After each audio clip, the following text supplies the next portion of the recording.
Have you ever wanted something so badly, but the world told you you can't have it?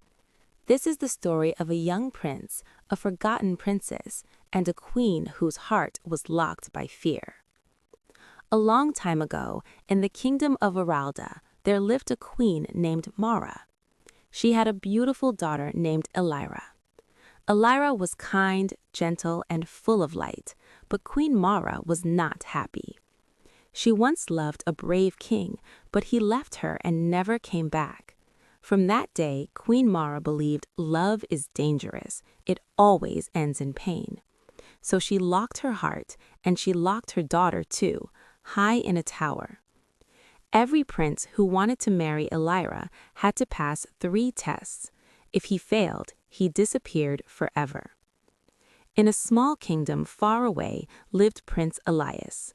His father was a simple, kind king with no gold, no army, and no castle walls, but Elias was full of dreams. One night, Elias had a strange dream. He saw a girl in a tower crying. She held a golden flower and whispered, "Please find me, I'm still waiting." When he woke up, his heart was racing. "I must go," he told his father. "I saw her, she's real, and I must try."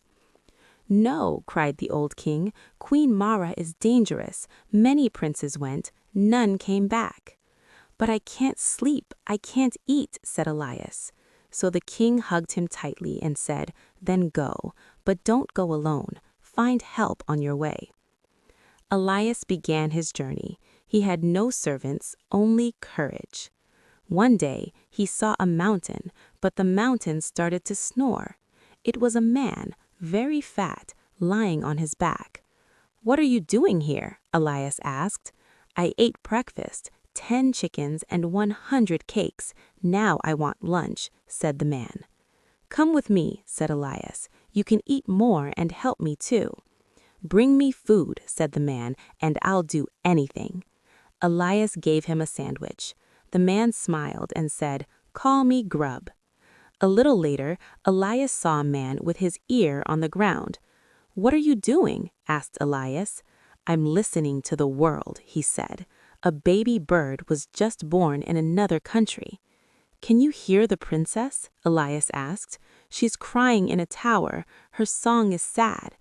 "I will follow you," said the man. "Call me Whisper."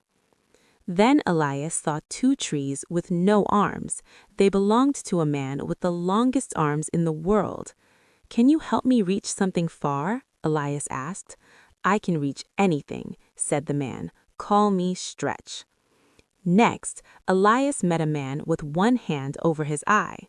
"Are you blind?" Elias asked. "No," he said. "I can see too much. I see through trees, mountains, even time. Call me Glimpse." Finally, Elias met a man wearing many coats on a hot day. "I'm cold," the man said, "always cold." "But it's summer," cried Elias.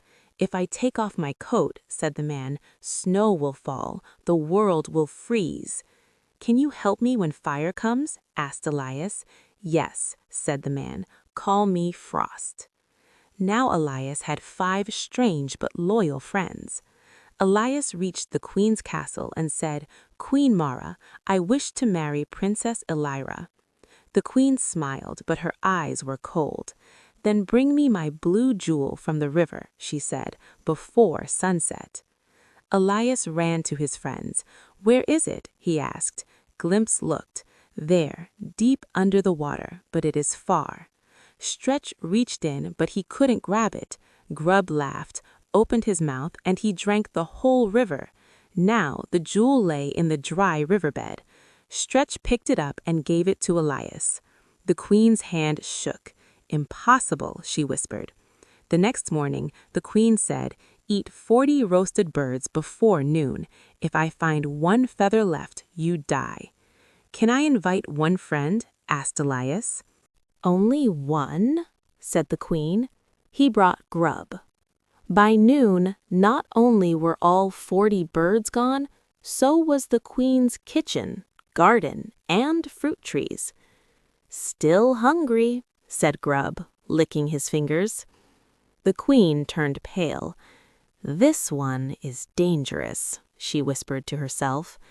That evening, the queen gave Elias sweet food and wine. She secretly put sleeping powder in his drink. Then she led him to the tower room where Ira sat, bathed in the sunset. Her smile was sad but bright. They talked, but soon Elias's eyes grew heavy. He blinked and fell asleep. Half an hour later, he woke up. Ira was gone. He shouted from the window, "Whisper, where is she?" Whisper listened. "She's crying inside a tree across the river." Glimpse looked. "Yes, she's trapped by magic." "How do we reach her?" cried Elias. "My turn," said Frost. He opened his coat. Snow fell. The river turned to ice. They ran across. Stretch opened the tree. Ira ran into Elias's arms. They raced back. Stretch lifted them into the tower just before the queen arrived. "You're early," said Elias. "We were just discussing trees and rivers." That night, the queen gave Elias and his friends a bedroom. Underneath it, she built a fire. Whisper whispered, "They're burning us alive." "Now I'm warm," smiled Frost. But Elias said, "Take off your coat. Freeze the fire." Frost did. The fire died. The queen heard nothing. She opened the door smiling, but Elias and his friends ran out laughing. "Too cold," said Grub. "Let's sit by a fire." The queen fell to her knees. "You passed all 3 tests," she said. "I cannot stop you." "Why did you do all this?" Elias asked softly. "I was once in love," she said, "but I lost him, so I locked my heart. I thought if Elira never loved, she would never feel pain." Elias looked at her gently. "You don't have to lose your daughter. You don't have to lose love."